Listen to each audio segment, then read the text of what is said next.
யார்ப்பா இவர்? இவர் பார்வோனுடைய குமார்த்தியின் மகன். அவர் சாப்பிட்ட சாப்பாடு எப்படி சாப்பிட்டுருப்பார் பாருங்க. அந்த காலத்துல வல்லரசினுடைய அடுத்தது ராஜாவா ஆகக்கூடிய ஒரு நிலையில இருக்கிறாங்க.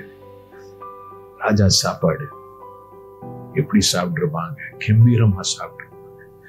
எத்தனை வகை உணவு இருந்திருக்கும், எத்தனை வகை திராட்சை ரசம் இருந்திருக்கும். நினைத்ததெல்லாம் அவனுக்கு கிடைக்கும். ஒரு நாளைக்கு எத்தனை தடவை ட்ரெஸ் மாத்திருப்பார், எப்பேற்பட்ட உடை உடுத்திருப்பார். அப்படியே ரதங்கள்ல இங்கேயும் அங்கேயும் போயிட்டு வந்திருப்பாரு. எல்லாரும் அவரை வணங்கி இருப்பாங்க.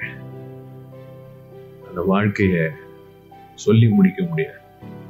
அப்பேற்பட்ட, அதாவது சொகுசு வாழ்க்கை, சௌகரிய வாழ்க்கை, அப்பேற்பட்ட ஒரு ரொம்ப அளவுக்கு அதிகமான வசதி வாழ்க்கை.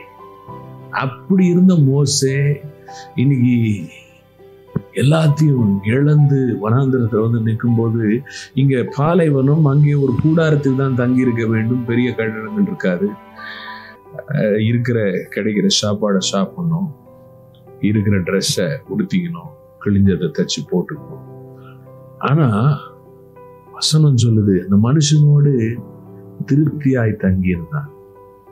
இந்த மனுஷனோடு திருப்தியாய் தங்கி பாருங்க, அவனுக்குள்ளார வந்த ஒரு மன மாற்றத்தை பாருங்க. இப்படிப்பட்ட வசனத்தெல்லாம் வாசிக்கும் போது கண்கள்ல கண்ணீர் வரும். எப்படி ஒரு மாற்றம், எப்படி இருந்த ஒரு மனுஷன் இன்னைக்கு இப்படி இருக்கிற ஒரு வாழ்க்கையில அதையும் ஏற்றுக்கொள்றானே. பவுல் சொல்றாரு, பிலிப்பியருக்கு எழுதின நிருபம் 4 அதிகாரத்துல கடைசி வசனங்கள் அவர் சொல்றாரு. அவரு சொல்ற வார்த்தைகள் ரொம்ப ஆச்சரியமான வார்த்தைகள் சொல்றாரு. வாழ்ந்திருக்கவும் தெரியும், எனக்கு தாழ்ந்திருக்கவும் தெரியும், நான் நிறைவடையவும் குறைவுபடவும் கற்றுக்கொண்டேன், என் நிலையிலும் மனரம்யமாய் இருக்க கற்றுக்கொண்டேன்னு சொல்றாரு. அவரு ஒரு பெரிய பேக்ரவுண்ட் அவருக்கு இருந்துச்சு. ஒரு பெரிய வியாபாரி, செல்வந்தன்.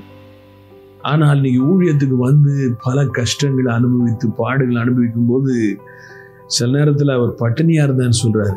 சில நேரத்துல எங்கேயுமே தங்க முடியாம இருந்தேன், கஷ்டத்துல இருந்தேன், நிர்வாணத்துல, குளிர்ல இருந்தேன், வசதிகள் இல்லாம இருந்தேன், அவ்வளவு கஷ்டத்துல. அதான் சொல்றாரு, என் நிலையிலும் மன ரம்யமா இருக்க கற்றுக்கொண்டேன்.